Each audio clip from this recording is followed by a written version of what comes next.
religião, mas que nada conserva por dentro. Saturno, diz Meissonier, astrologia véritable, lunar em parte no mais terrestre, simpatizando fortemente com Mercúrio, se insinua facilmente por suas influências nos lugares em que o espírito animal e mercurial se deleita, compreendem. Aí movimentando o que há de mais terrestre e salgado com o seroso, que compõem os tártaros, a melancolia, a bile negra, da qual fala tão frequentemente a escola de Hipócrates e de Galeno. E por isso que as influências de Saturno com Vênus e Sol são perigosas para os melancólicos, isto pode servir muito à medicina. Se Saturno, diz o conde de Boulainvilliers, astrologia judiciária, que a divina providência tanto afastou da terra, estivesse tão próximo quanto a lua, a terra, escutai, seria demasiado fria e seca, os animais viveriam pouco, e os homens seriam tão maliciosos que não poderiam tolerar uns aos outros. Temos uma prova desta verdade pelo exemplo dos primeiros séculos, nos quais os homens, vivendo apenas de ervas, o que é um alimento terrestre saturnino, encontraram-se tão devotados ao mal, que Deus se viu obrigado a afogar todos, e, querendo regenerá-los na pessoa de Noé e seus descendentes, permitiu-lhes comer a carne dos animais, cujo alimento é jupiteriano, quer dizer, contrário a Saturno. De todos os lugares, diz o famoso Cornélio Agripa, os que são mal-cheirosos, tenebrosos, subterrâneos, tristes, piedosos e funestos, como os cemitérios, os matadouros, as casas abandonadas, casebres velhos, lugares escuros e feios, antros solitários, cavernas, poços, correspondem a Saturno, e além disso, as piscinas, os tanques, os pântanos e outros desta espécie, etc. etc. Os que têm curiosidade por este tipo de arrazoados geomantes, selenomantes, cronomantes, cosmomantes e outros, poderão consultar Les Curiosités des Sciences Occultes, onde o bibliófilo Jacob resumiu os diversos elementos dessas ciências ocultas, felizmente desaparecidas. Lembramo-nos do que dizia o padre Kircher no século de Galileu: desde aquele tempo se fez dele, por ordem, um inferno, um banho, uma casa de horror, uma estrada inabitável, ou, em contraste, um paraíso, uma região esplêndida, uma terra sagrada, coroada com branca auréola. O primeiro desses julgamentos opostos teria vindo da má opinião da Antiguidade e Idade Média sobre o velho Saturno. Não o sabemos, mas o estático Kircher e seus imitadores não são os únicos a usarem de uma linguagem tão desfavorável, e outros autores, bem superiores a estes em ciência e em filosofia, emitiram opiniões análogas. Relataremos em especial a descrição dada por Victor Hugo sobre o mesmo mundo. Não se deveria ver nas seguintes estrofes o jogo de uma imaginação criadora tomando como tema alguma coisa melhor que as pirâmides. Saturno, esfera enorme, astro de aspectos fúnebres. Banho do céu. Prisão cuja janela brilha. Mundo preso da bruma, ventos, trevas. Inferno feito de inverno e de noite. Sua atmosfera flutua em regiões tortuosas, dois anéis chamejantes, girando com furor, fazem, em seu céu de bronze, dois arcos monstruosos de onde cai eterno e profundo terror, tal como uma aranha no centro de sua teia, conserva 7 luas de ouro, que prende a seus eixos. Para ele, nosso Sol, que não é mais que uma estrela, perde-se, sinistro, no fundo dos céus. Os outros universos, entrevendo na sombra, espantaram-se com esse assustador globo, trêmulos, povoaram-no com quimeras sem números, vendo errar, formidável, ao redor deles. Não procuraremos aqui de que lado está a verdade, daqueles que consideram Saturno como um mundo árido e inóspito ou daqueles que veem nele uma morada de felicidade e de prosperidade. Há, porém, boas razões para dar-lhe um nível superior ao da Terra. Mas não abandonemos este astro extraordinário sem relatar a opinião de um discípulo de Fourier, que se dedicou a especulações na maioria dos mundos planetários. Estas ideias, escritas sob a forma de uma carta a uma irmã, fizeram algum barulho no seu tempo, apoiadas como foram pelo almanaque falansteriano. Elas indicam, de resto, no que tem de positivo, a aparência real do universo de Saturno para seus habitantes. Os anéis proporcionam um outono fresco às regiões equatoriais do planeta. Este outono é uma estação em que o tempo fica coberto, a saber, no meio do dia para os países próximos de uma das bordas da sombra, à tarde e de manhã para os que ficam na borda oposta da sombra, todo dia para os outros, mas não à noite, e a grande espessura da atmosfera basta para conservar nessas regiões uma temperatura branda. Além disso, a sombra dos anéis deve modificar profundamente o sistema dos ventos alísios do planeta, fazendo descer, desde esta latitude, das altas regiões para as mais baixas, as colunas de ar aquecidas na região que tem o Sol alpino. Quanto aos anéis, os habitantes do anel interior devem desfrutar de um singular espetáculo quando vêm se colocar na parte de sua residência que dá para o planeta. Vê-o como um imenso globo imóvel no zênite, enchendo o céu até 1/3, aproximadamente, da distância angular entre o zênite e o plano horizontal. Ao mesmo tempo, o horizonte real do anel deve lhes oferecer, para o sul e para o norte, depressões notáveis, e, ao contrário, para o leste e para o oeste, devem ver o seu anel erguer-se como duas montanhas, que vão se perder atrás do globo do planeta. Caminhando rumo ao plano do anel, veem essas duas montanhas distantes se inclinar para o sul ou para o norte, até desaparecerem sob o plano horizontal, que então oculta a metade do disco do planeta. Poder-se-ia imaginar as correspondências telegráficas entre os habitantes dos anéis e os do planeta, de onde resultaria uma utilidade considerável. Mas temendo sermos acusados de fantasiosos, vamos nos limitar a mencionar um serviço singular que os anéis de Saturno poderiam prestar aos habitantes do planeta, o de ter-lhes ensinado cedo a redondeza de seu globo. De fato, os que estão na estação do verão veem cada dia a sombra do planeta sobre o plano do anel. E é assim, madame, acrescenta o cosmósofo, que se quereis, sem embaraços, ver como vossos cabelos estão arranjados atrás de vossa cabeça, sabeis colocar-vos um pouco de perfil entre uma lâmpada e um muro, sobre o qual contemplais de soslaio a silhueta de vossa cabeça. Nós, gente da Terra, poderíamos, como os de Saturno, ver a sombra de nosso globo, e reconhecer, sem outro obstáculo, que a Terra é redonda, mas o que os saturninos veem todas as tardes e manhãs, só vemos nos eclipses da Lua. Os filósofos não se contentaram em determinar a partir daqui o espetáculo da natureza para os habitantes dos outros mundos. Esta determinação pode ser, até certo ponto, baseada em dados científicos mas ainda tentaram descobrir o modo de vida, o grau de civilização, até mesmo o tamanho desses homens desconhecidos. No começo do século passado, Christian Wolff deu com aproximação de 1 polegada o tamanho dos habitantes de Júpiter. Se tem curiosidade de conhecer o método que seguiu para chegar a este resultado, ei-lo aqui. Ensina-se em óptica, diz ele, que a retina do olho é dilatada por uma luz fraca e contraída por uma luz intensa.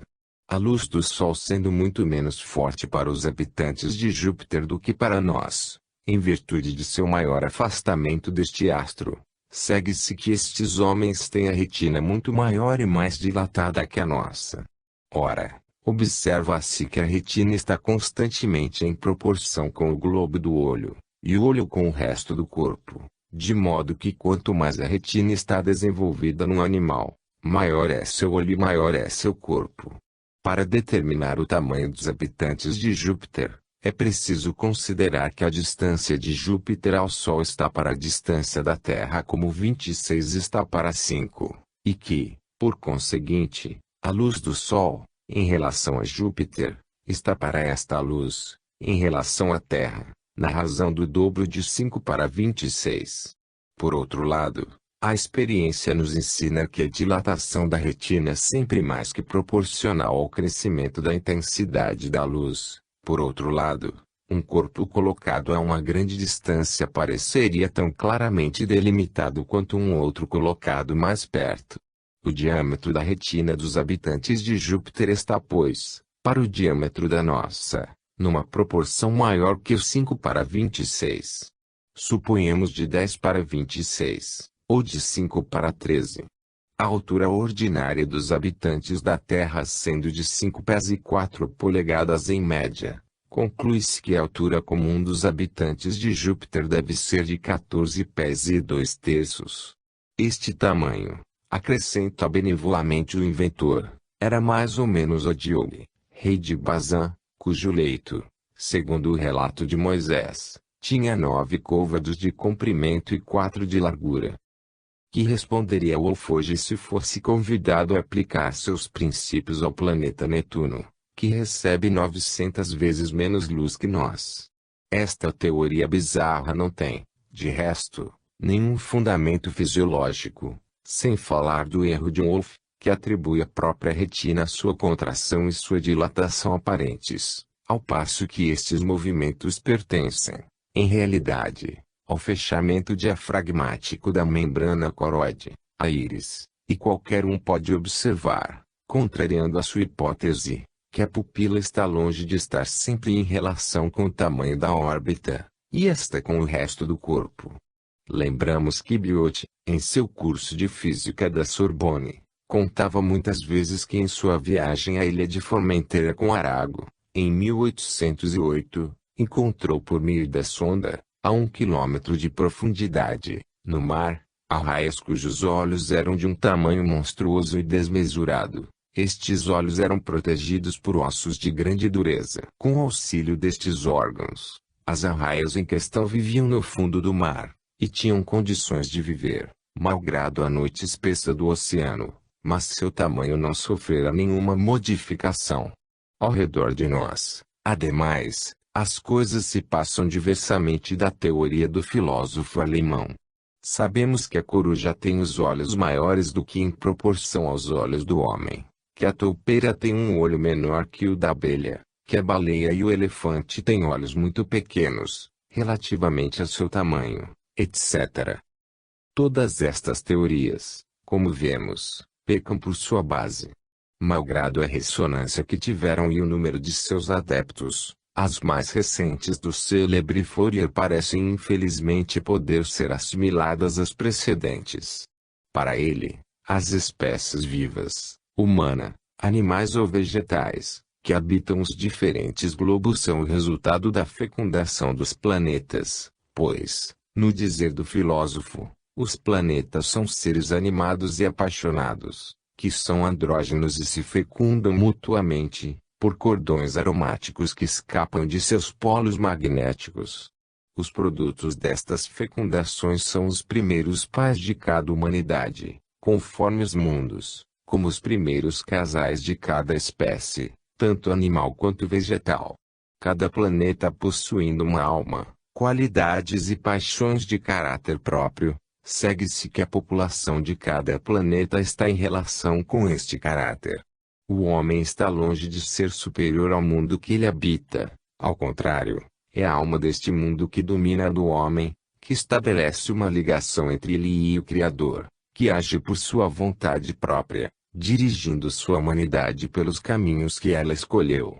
E os mundos formam assim uma hierarquia celeste, segundo os grupos ou os universos de que são membros, e esta hierarquia forma o que o próprio Fourier chama os biniversos, triniversos, quadriniversos, quintuniversos, etc.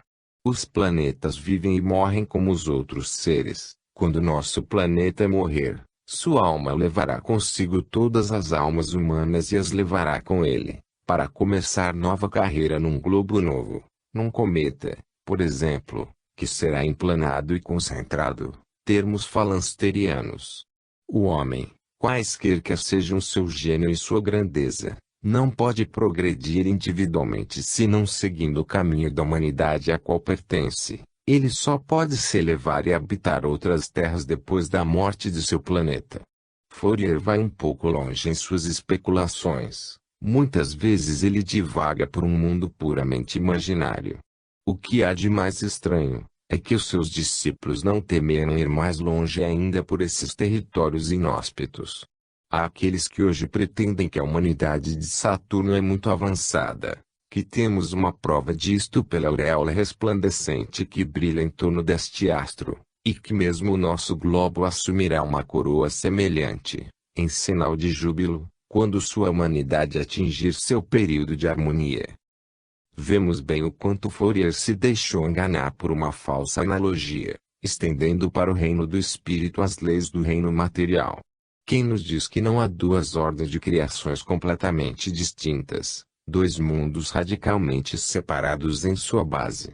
Sua doutrina, admirável no que se relaciona com a solidariedade humana, desviou como a do Sr. Pierre Leroux, que restringe a Terra às existências sucessivas da alma.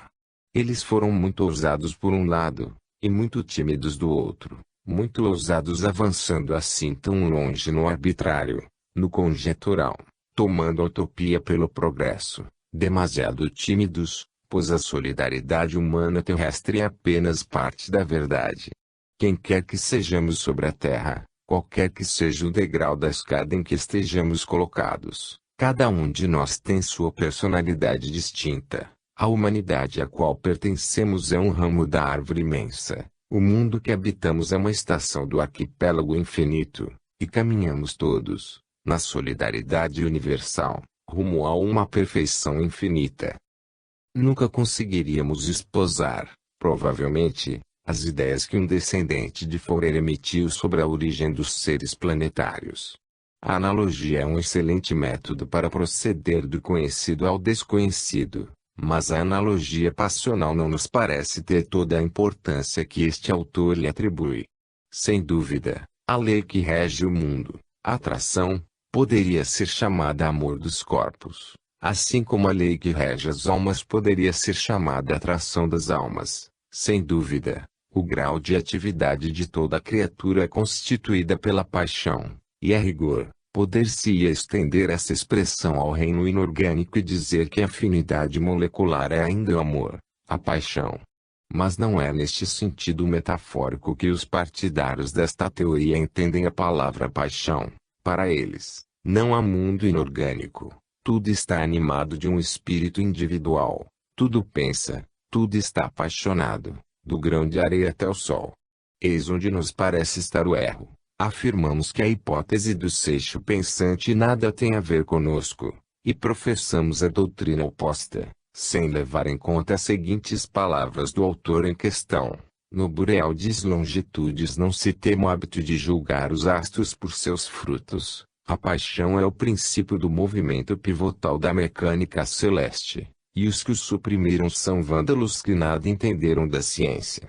O mesmo teórico enunciou os seguintes aforismos, em seu tratado de ciência passional. Se nos estendermos um pouco sobre este assunto, é porque suas alegações singulares não são sustentadas por um só, mas por toda uma escola.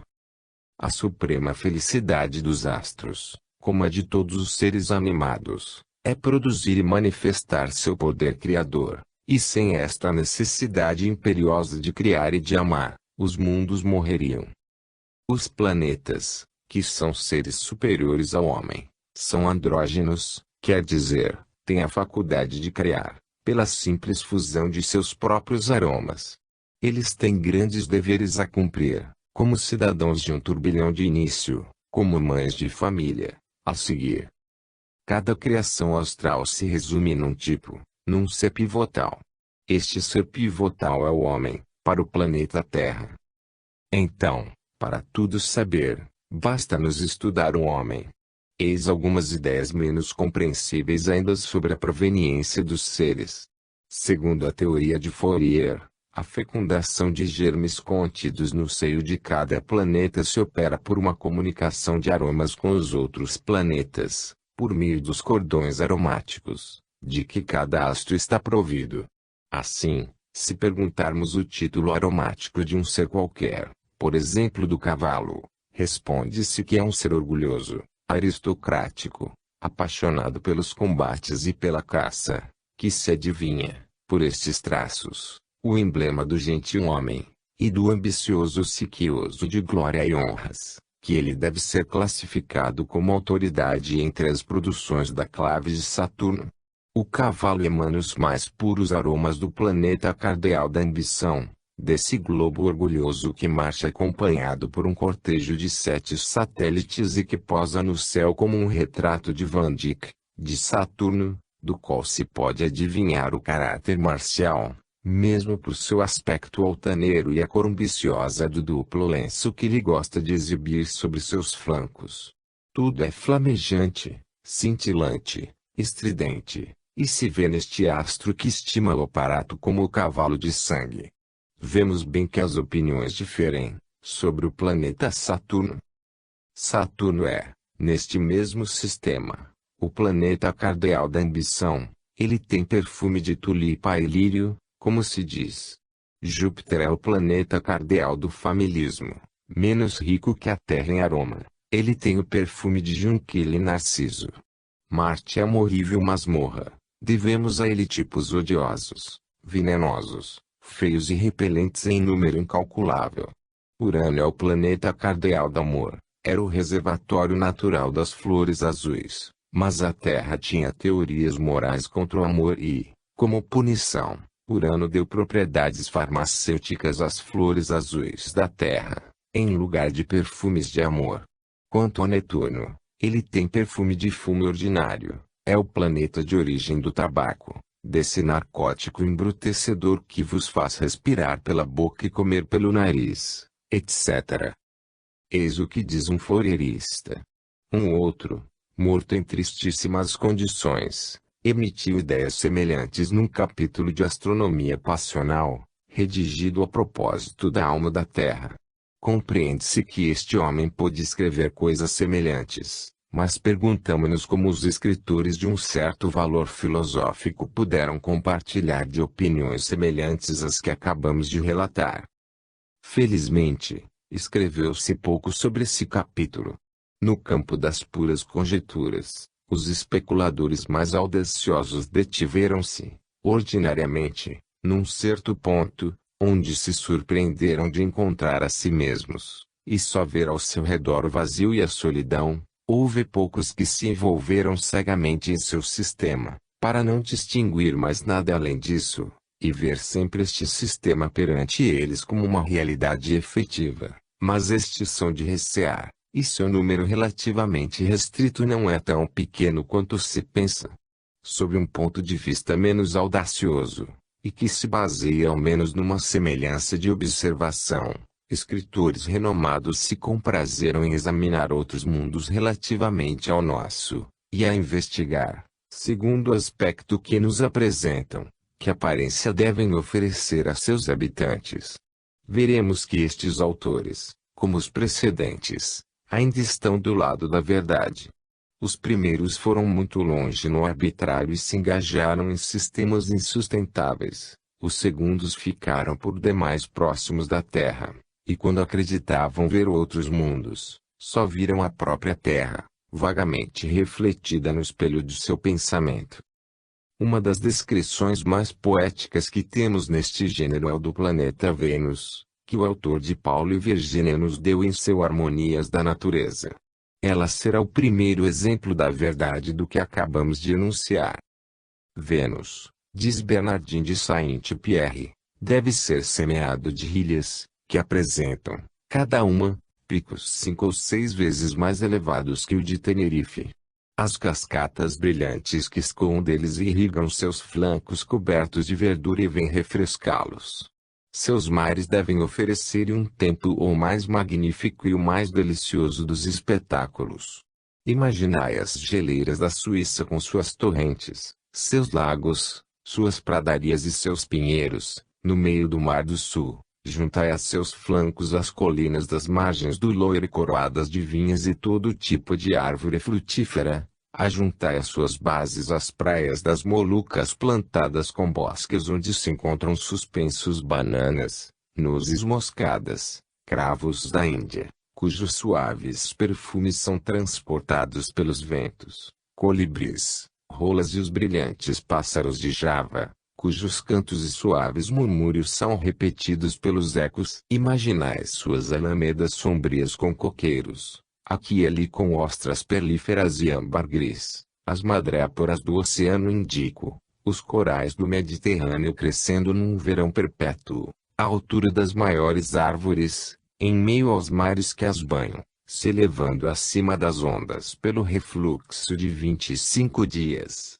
e unindo suas cores escarlates e purpurinas à verdura das palmeiras, e por fim, correntes de água transparente que refletem essas montanhas, essas florestas, esses pássaros, que vão e vêm de ilha em ilha pelos refluxos de 12 dias e refluxos de 12 noites, e então tereis uma ligeira ideia das paisagens de Vênus.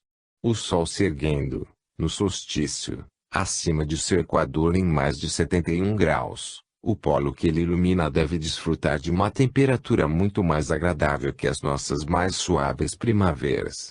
Se bem que as longas noites deste planeta não sejam iluminadas por luas, Mercúrio, por seu brilho e sua proximidade, e a Terra, por seu tamanho, fazem para ele o papel de duas luas. Seus habitantes, de um porte semelhante ao nosso, pois que habitam um planeta de mesmo diâmetro, mas sob uma região celeste mais afortunada, devem dedicar todo o seu tempo aos amores. Uns, apacentando rebanhos nas faldas das montanhas, levam vida de pastores, outros, nas praias de suas ilhas fecundas, entregam-se à dança, aos festins, alegram-se com canções, ou disputam prêmios de natação, como os felizes ilhéus do Tahiti.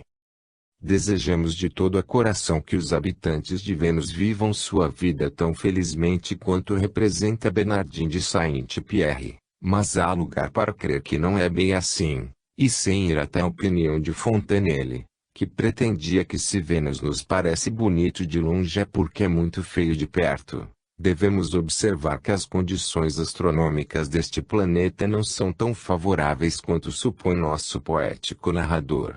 Se acontece, no verão, que um dos dois hemisférios deste mundo fica mais aquecido que o outro pelos raios solares mais diretos, acontece, pela mesma razão, que o outro hemisfério é mais frio e dá a seus habitantes uma temperatura pouco agradável. Pode-se observar, de resto, que uma mão científica teria muito a retocar no quadro acima, para aproximá-lo um pouco do que poderia ser a realidade. Mas a observação mais importante a fazer, porque é a mais geral, é considerar o quanto esta descrição é terrestre, e por conseguinte, afastada do que deveria ser qualquer ensaio de estudos planetários.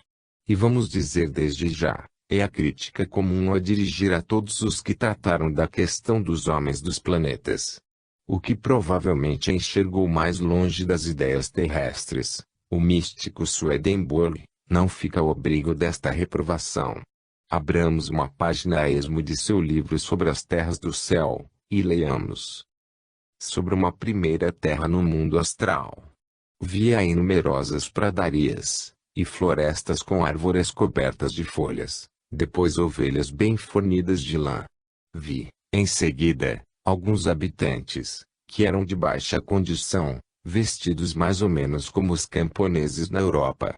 Vi também um homem com sua mulher, esta me pareceu de bela estatura e de aspecto decente, o homem também, mas, o que me surpreendeu, ele caminhava com um ar de grandeza e com um passo quase faustoso, ao passo que a mulher, ao contrário, tinha um comportamento humilde. Foi-me dito pelos anjos que tal é o costume desta terra, e que os homens que são assim são amados, porque, apesar de tudo, são bons. Ainda foi-me dito que não lhes era permitido ter várias esposas, porque isso é contra as leis. A mulher que eu vi tinha na frente do peito uma veste ampla de trás da qual podia se esconder, era feita de maneira que ela podia passar os braços através dela, servir-se dela e caminhar, Podia também servir para vestir um homem. Seguem-se outros detalhes. Sobre uma quarta terra do mundo astral, há homens vestidos e homens não vestidos. Um dia, em que um espírito que fora prelado e pregador em nossa terra estava entre os homens vestidos, apareceu uma mulher de aspecto extremamente belo, vestida com roupa simples, sua túnica pendia decentemente por trás, e seus braços estavam cobertos. Ela tinha um belo penteado, na forma de uma grinalda de flores.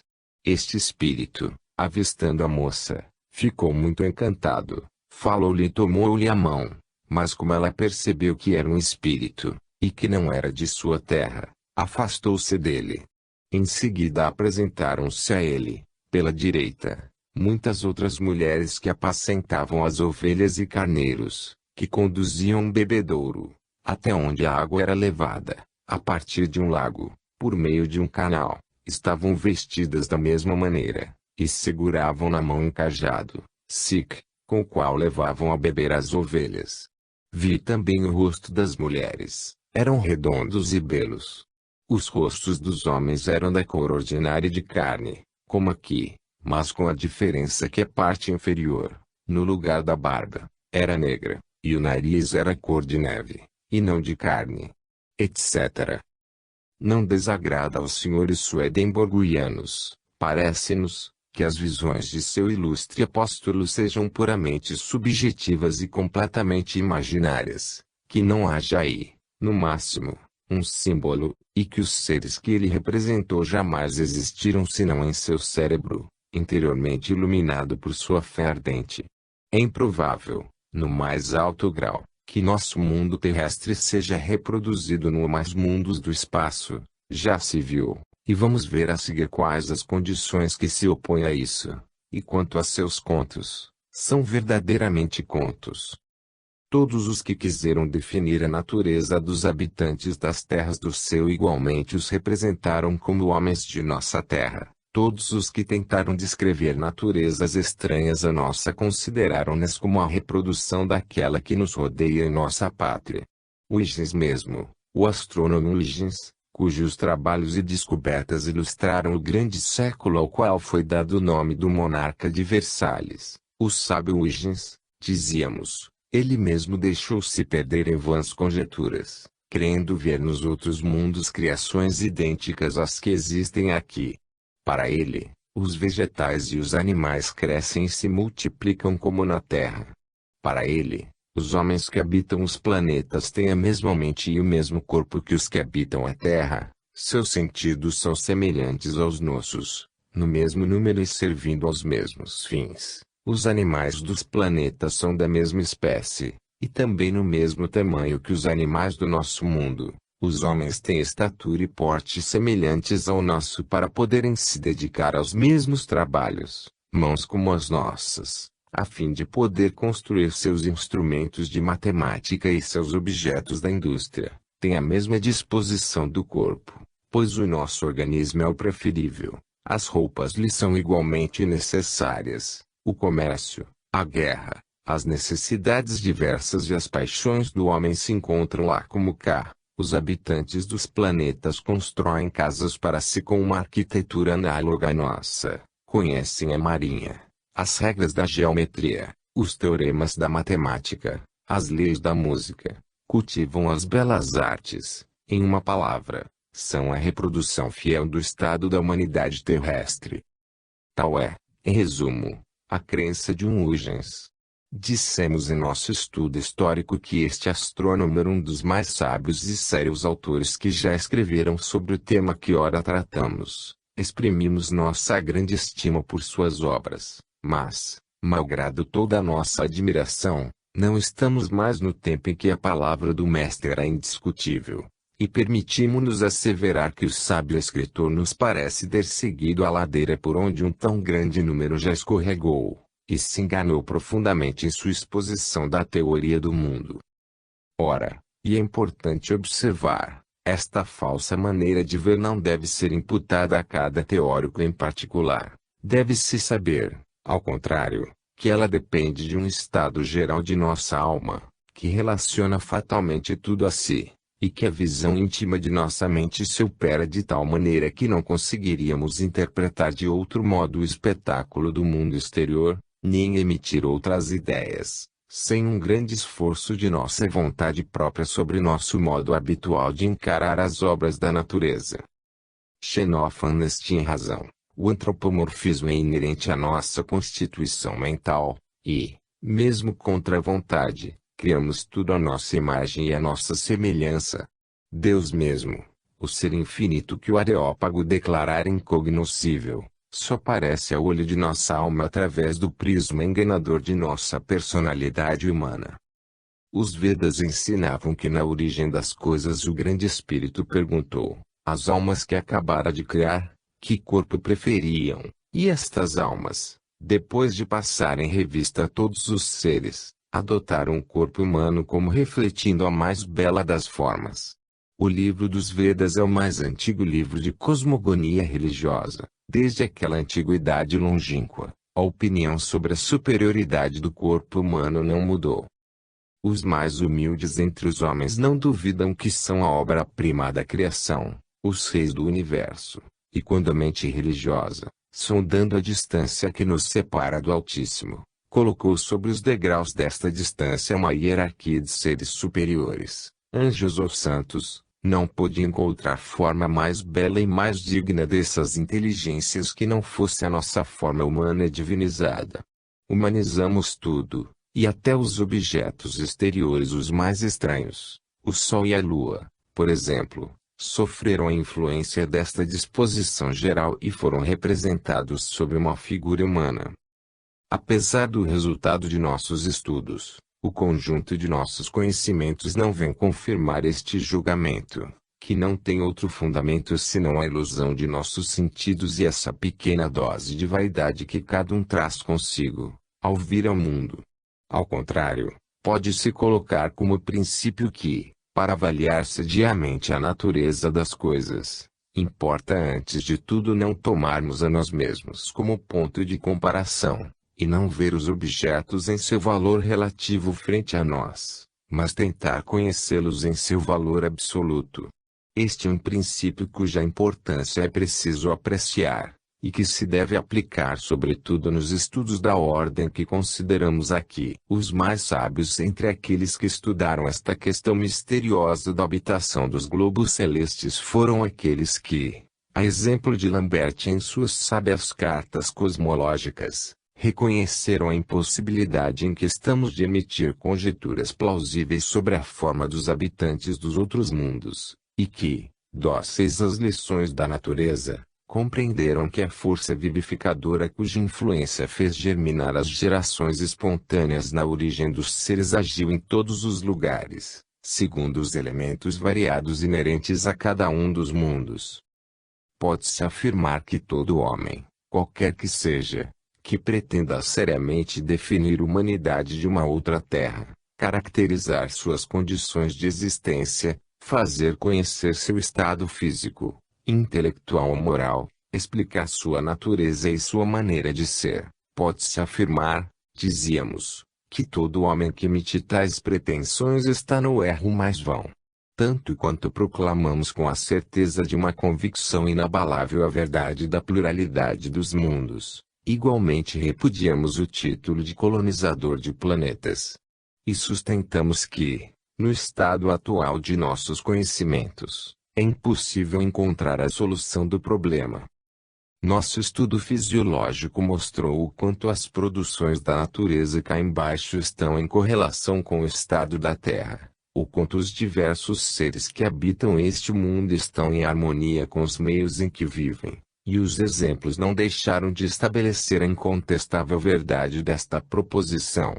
Aqui seria o lugar de acrescentar que as produções desta natureza podem variar e variam, segundo os degraus de uma escala incomensurável. A começar pelos mínimos detalhes de nosso organismo, não há um só que não tenha sua razão de ser e sua utilidade na economia viva, e até os apêndices que parecem os mais insignificantes. Tudo tem seu papel no organismo individual. Alterar um elemento na física terrestre, subtrair uma força à sua mecânica, fazer em nosso mundo uma modificação qualquer em sua natureza íntima, e eis o que resultará. As condições de habitabilidade uma vez modificadas, a habitação atual dará lugar a uma outra. Atenuai sucessivamente a intensidade da luz solar até a torná-la igual, por exemplo, a que é na superfície de Urano ou de Netuno, e logo em seguida nossos olhos perderão a faculdade de ver sem ofuscamento os objetos expostos à nossa iluminação atual. Aumentai, ao contrário, esta intensidade, e não veremos mais claramente em plena luz do dia. Fazei com que o som não se propague mais no ar, e nossas gerações futuras não possuirão senão surdos mudos, falando a linguagem dos sinais. Somos carnívoros e herbívoros ao mesmo tempo. Imaginai uma transformação lenta e progressiva em nosso regime alimentar, e uma transformação correlativa se operará em nosso mecanismo orgânico. O mundo caminha por oscilações, e seus elementos variam entre dois limites extremos em torno de uma posição média. É a lei da vida. Ela é reconhecida em tudo, desde a revolução do polo terrestre em torno do polo da eclíptica, em 25.765 anos, até os períodos diurnos e horários da agulha imantada. Se a vida em cada globo depende da soma dos elementos especiais em cada mundo, ela varia como este mundo, entre esses limites extremos, além dos quais ela se extinguiria, e entre os quais ela sofre modificações graduais. Se a vida é inerente à própria essência da matéria, ela é suscetível de uma diversidade ainda maior que no caso precedente, pois ela aparece inevitavelmente, quaisquer que sejam as condições acidentais que sofram certos mundos ou certas regiões nos mundos. Seja como for, as modificações causadas nas condições de vida reagem sobre o organismo dos indivíduos e sobre a geração das espécies.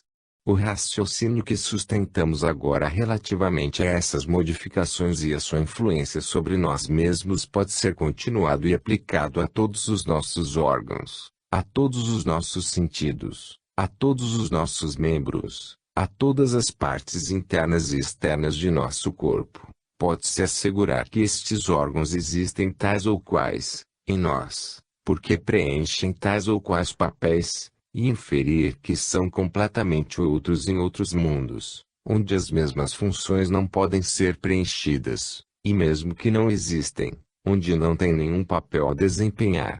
E o modo pelo qual procede a natureza, alhures, tal como aqui, é o modo que ela seguiria, se as condições terrestres viessem a sofrer uma alteração que não fosse violenta o suficiente para destruir a habitação da Terra. É o modo que seguiu outrora para a sucessão das espécies na superfície de nosso globo durante seus períodos primitivos, e é provavelmente o modo que segue atualmente para a manutenção da vida na Terra e nos outros mundos.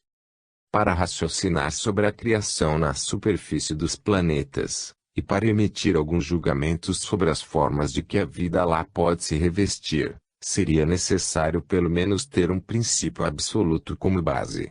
Com o auxílio deste princípio absoluto, poder-se-ia, dentro de certos limites, comparar e concluir. Mas que temos de absoluto, em toda a extensão de nossos conhecimentos? Diremos melhor, o que há de absoluto na física? Nada. O universo tem como dimensão o espaço. O que é o espaço? O indefinido, ou melhor, para evitar qualquer sofisma, o espaço é um infinito. Ora, em termos absolutos, não há menos espaço daqui até Roma que daqui até Sirius, pois a distância daqui até Sirius não é parte maior do infinito que a distância daqui até Roma. Se, tomando a Terra como ponto de partida, viajamos durante 100.000 anos com a velocidade da luz rumo a um ponto qualquer do céu, chegando ao termo, não teríamos avançado, na verdade, um só passo no espaço.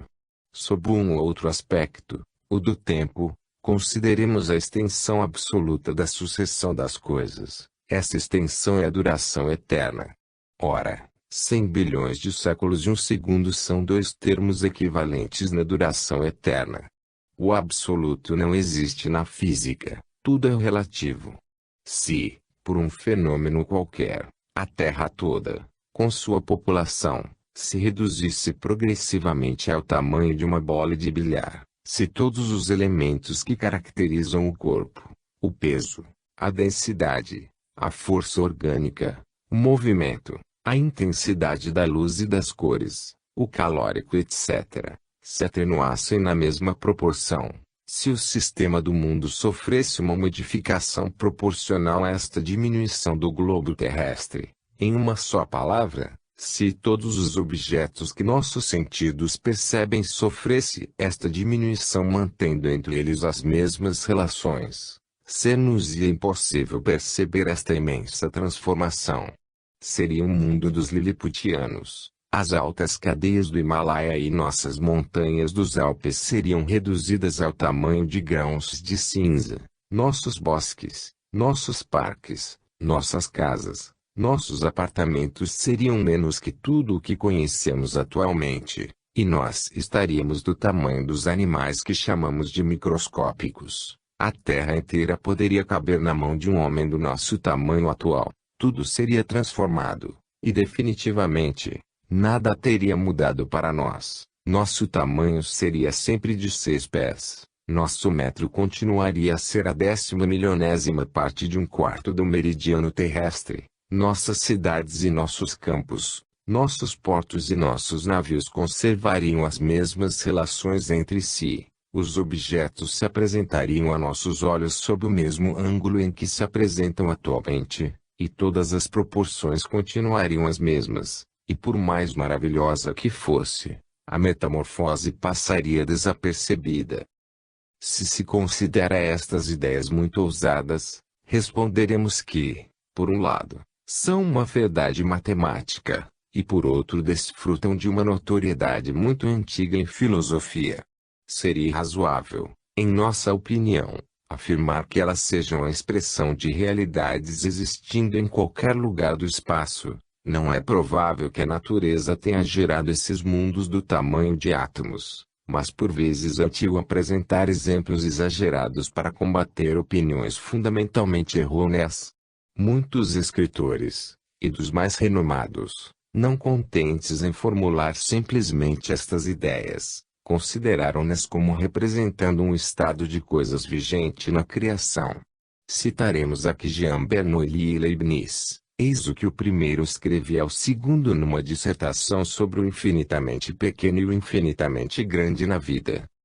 Imaginai que um grãozinho de pimenta, no qual se percebe, por meio do microscópio, milhões de animálculos, tem as suas partes proporcionais em todas as partes de nosso mundo, quer dizer seu Sol, suas estrelas fixas, seus planetas com satélites, sua Terra, com suas montanhas, seus campos, suas florestas, seus rochedos, seus rios, seus lagos, seus mares e seus diversos animais. Julgais que os habitantes desse grãozinho de pimenta, esses piperícolas, que perceberiam todos os objetos sob o mesmo ângulo visual, e, em consequência, com o mesmo tamanho que vemos os nossos, não conseguiriam imaginar que fora de seu grão não existe nada, pelo mesmo direito com que pensamos que nosso mundo encerra todas as coisas.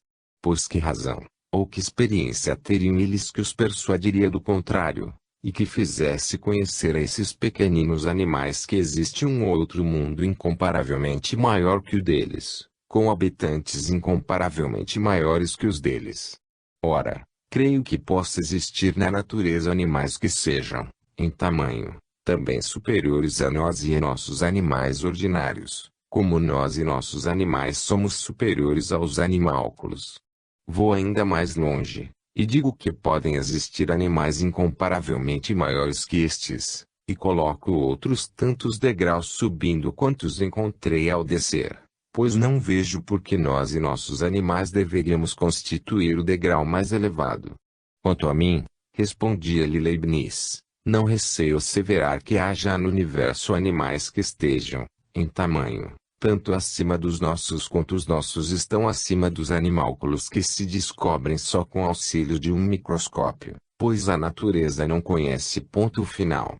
Reciprocamente pode acontecer, e mesmo deve acontecer, que haja nos pequenos grãos de poeira, nos menores átomos, mundos que não sejam inferiores ao nosso em beleza e em variedade. Estas assertivas podem parecer singulares. O positivismo de nosso século nos manteve em guarda contra elas. Poucos filósofos as aceitam hoje em dia, todavia, em princípio, elas são cientificamente admissíveis, pois as deduções a que elas nos levam repousam sobre fatos incontestáveis de micrografia e de análise. Digamos mais, afirmemos tudo, e não receemos colocar como princípio a relatividade essencial das coisas. Por que não dizê-lo? A ciência humana toda, do alfa ao ômega de nossos conhecimentos, é apenas o estudo das relações. Não há um só ponto absoluto no edifício de nossas ciências, por mais maravilhoso que isto possa parecer. A mente humana procura conhecer relações, eis tudo o que pode ousar. Cada um de seus conceitos se encontra no meio de uma linha que se perde no alto e embaixo, no infinitamente grande e no infinitamente pequeno. É na medida do infinito que reside toda a ciência, e é a comparação das coisas a uma unidade arbitrária tomada como base que resulta o valor de nossos conhecimentos. A física do universo, sob a correlação de forças que sem cessar transformam sua ação através da substância, não poderia nos fornecer um só elemento em repouso que pudéssemos tomar como ponto de partida absoluto em nossas pesquisas sobre a natureza. O que dissemos no tocante ao tamanho relativo dos corpos, devemos dizê-lo sobre seu peso, da intensidade da luz e do calor, dos fenômenos diversos do mundo, da duração dos seres e de todos os elementos que constituem o universo. Em Netuno, supondo que a duração média da vida do homem conta o mesmo número de anos netunianos que a duração média de nossa vida conta de anos terrestres, uma criança ainda estaria com uma babá, se existem babás por lá, a idade de 422 anos, e se os costumes fossem relativamente os mesmos lá como aqui, um jovem se casaria habitualmente aos 3.950 anos. Se pensa que as coisas provavelmente não se passam desta maneira em Netuno, por causa da distância deste planeta ao nosso pequeno Sol, que não lhe envia o suficiente a luz e o calor geradores, não insistiremos, mas rogamos ao leitor que suponha um instante junto conosco que existe no espaço um Sol 1000 vezes superior ao nosso e um sistema solar disposto como o nosso, mas a 30 vezes maior, e imagine ao mesmo tempo que um mundo, situado à distância que Netuno se encontra de nosso Sol e movido com semelhante movimento anual, receba o mesmo calor e a mesma luz que a nossa Terra recebe do Sol, e que sobre este mundo as coisas se passem relativamente como aqui. O que dizíamos acima de Netuno seria aplicável e entraria na ordem normal. A força é tão poderosa, a matéria é tão dócil que a diversidade na intensidade, na relação e na combinação de forças em ação sobre os diversos mundos não deixou de estabelecer uma diversidade nada menor no estado orgânico dos seres. Quando se está convencido que este estado nada mais é que a resultante de todas as forças que concorreram para a manifestação da vida, admite-se sem dificuldade que um infinito de estados diversos é possível. Se tomamos um astro em particular, por exemplo Júpiter, os elementos deste globo, a brevidade de seus dias e noites, a rapidez de seu movimento, a intensidade de sua gravidade, o grau de luz e de calor que recebe do Sol, o concurso, enfim, de todas as condições nas quais este mundo está colocado, esta reunião de elementos tão essencialmente distintos dos elementos terrestres constituiu em sua superfície uma ordem de existências incompatível com aquele ao qual pertencemos na Terra. Desde o primeiro elo da cadeia dos seres, a ação da natureza foi diferente de sua ação nos primeiros dias de nosso globo. Vegetais, animais, reino orgânico são submetidos, como a matéria inanimada, a mecânica e a física dos globos, que regem como soberanas as funções e regulam com a autoridade a disposição dos órgãos. É por elas que todo modo de vida está organizado, é delas que o ser recebe sua forma e sua lei de existência. Portanto, os habitantes de Júpiter, e portanto, os de todos os mundos, diferem de nós.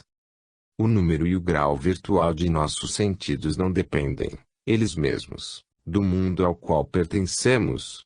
O órgão da vista não está constituído segundo a intensidade da lua, o da audição segundo as ondulações do som no meio atmosférico, o odor e o paladar segundo os princípios olfativos e o modo de manutenção do sistema corporal. Não resulta que estes órgãos pelos quais ficamos em comunicação com o mundo exterior derivam do próprio estado do mundo.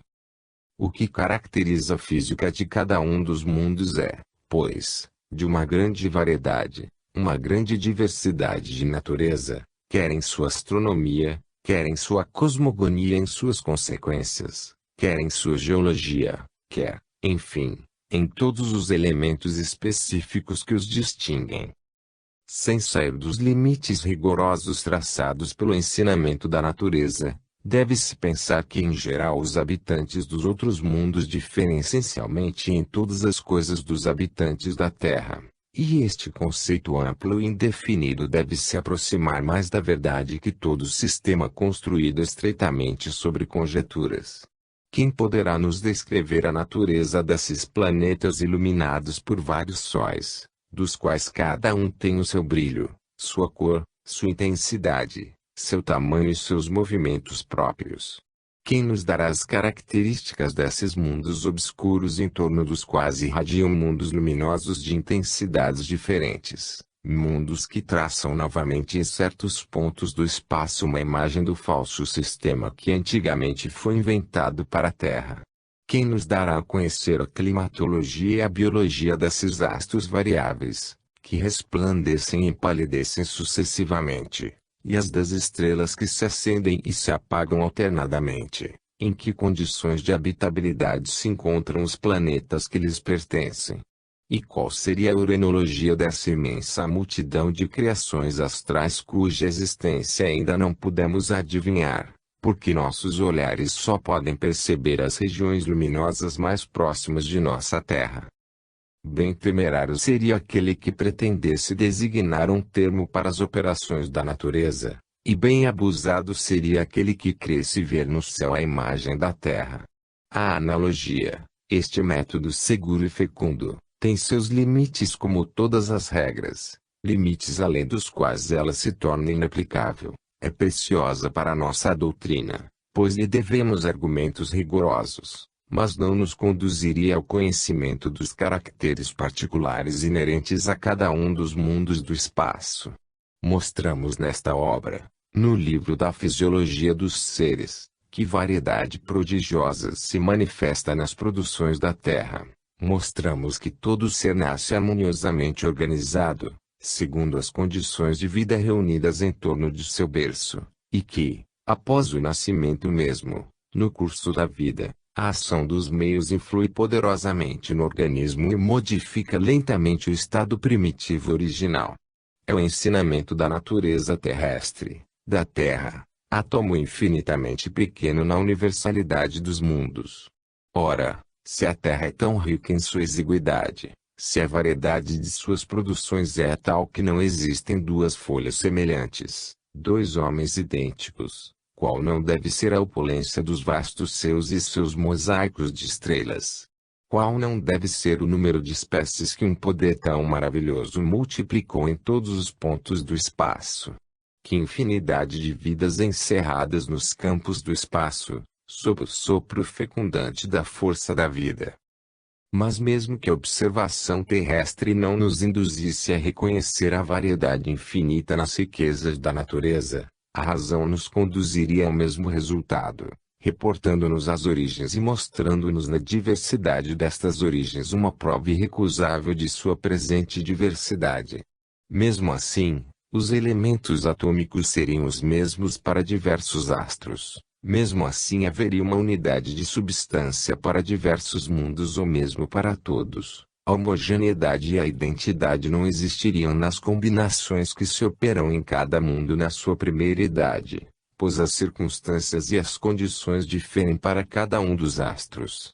Aqui, O calor solar prevaleceu sobre o calor central planetário. Mais adiante, este ficou mais forte. Aqui, as forças plutônicas sobrepujaram as forças netunianas, e se tornaram soberanas do mundo. Ali, a operação foi oposta. Sobre tal astro, combinações químicas permitiram